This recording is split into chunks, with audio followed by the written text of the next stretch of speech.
We all want a sick project car to flex at the local meet, but some of you guys are actively trying to ruin your life. There is a fine line between a fun project and a financial black hole. And today I'm going to put you on game so you don't end up in generational debt. These are 10 project cars you should absolutely never buy. Starting off strong with the king of broken dreams, the E90 BMW 335i.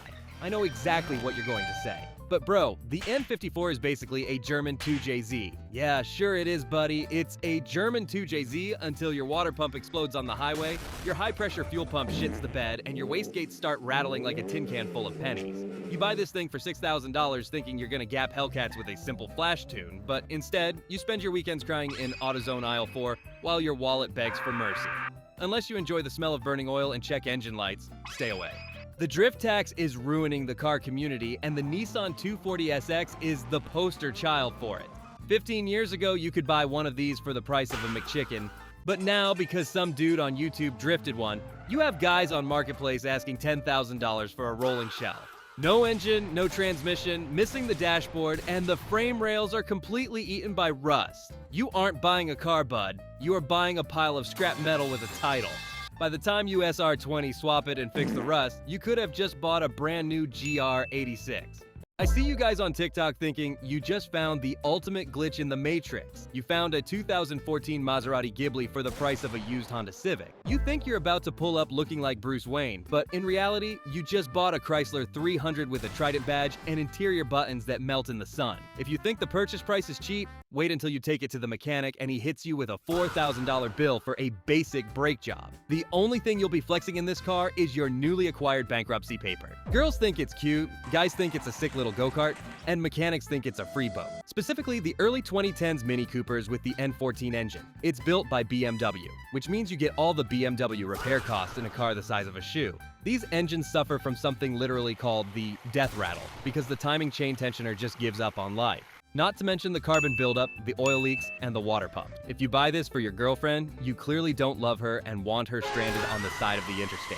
If the Maserati is the fake rich car for dudes, the depreciated Range Rover is the fake rich car for everyone else. You see one for $12,000 and think, wow, an $80,000 luxury SUV for dirt cheap. Yeah, it's dirt cheap because the air suspension is going to collapse on Tuesday, leaving the car permanently slammed to the ground like a stance boy's wet dream. The electrical system was wired by someone who hates humanity, meaning your dashboard will light up like a Christmas tree at random intervals. It gets single-digit miles to the gallon, and fixing a single sensor costs more than your monthly rent. Oh, you want a German V8 that revs to the moon and sounds like an absolute monster? Let me introduce you to the B6 and B7 Audi S4. These cars are insanely cool right up until you learn where Audi decided to put the timing chain. For some ungodly reason, the engineers put the timing chain on the back of the engine, right up against the firewall. So when the plastic guides inevitably shatter into a million pieces, you can't just open the hood and fix it. You have to literally pull the entire engine out of the car. It is an $8,000 mechanic bill on a car you bought for $5,000. You are mathematically better off setting your cash on fire.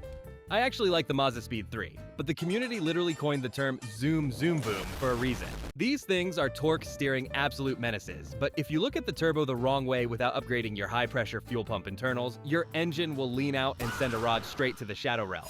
You'll buy it thinking it's just a spicy hatchback, throw an intake and a blow-off valve on it, and 2 weeks later, you're begging for a tow truck because there's a fresh new viewing window in your engine block.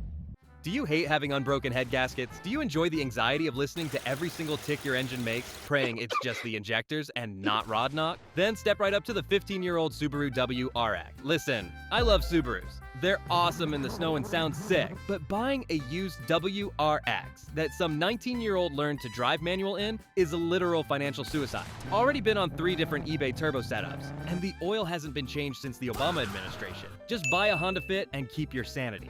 Moving on, the Mazda RX-8, the car that makes you check your oil more often than you check your bank account. I have talked about this in my previous videos, but it needs to be said again. The chassis is incredible, the suicide doors are sick, but those apex seals are literally made out of Doritos and hope. If you buy this as your only car to get to work or school, you are a brave chud. It's a great second car, but as a daily, you're just asking the universe to humble you. Yes, the VQ. The official car of a 400 credit score and terrorizing suburban neighborhoods at 3 a.m. I actually don't hate the chassis on these cars, but finding a clean one on Facebook Marketplace is statistically impossible. Every single one of these has been owned by a dude named Kyle, who cut the mufflers off with a rusty sawzall, installed a fake carbon fiber steering wheel, and drifted it into a curb. If you buy one of these, you aren't buying a car. You are buying someone else's OSHA violation. Plus, you're gonna sound like a wet trumpet playing out of a blown speaker everywhere you go. Just don't do it. If you currently own one of these 10 cars, I am so sorry for your bank account. Let me know in the comments how much money you've lost so far, or if there's a car I missed that absolutely drained your life savings. Drop a like, subscribe, and I see you in the next one.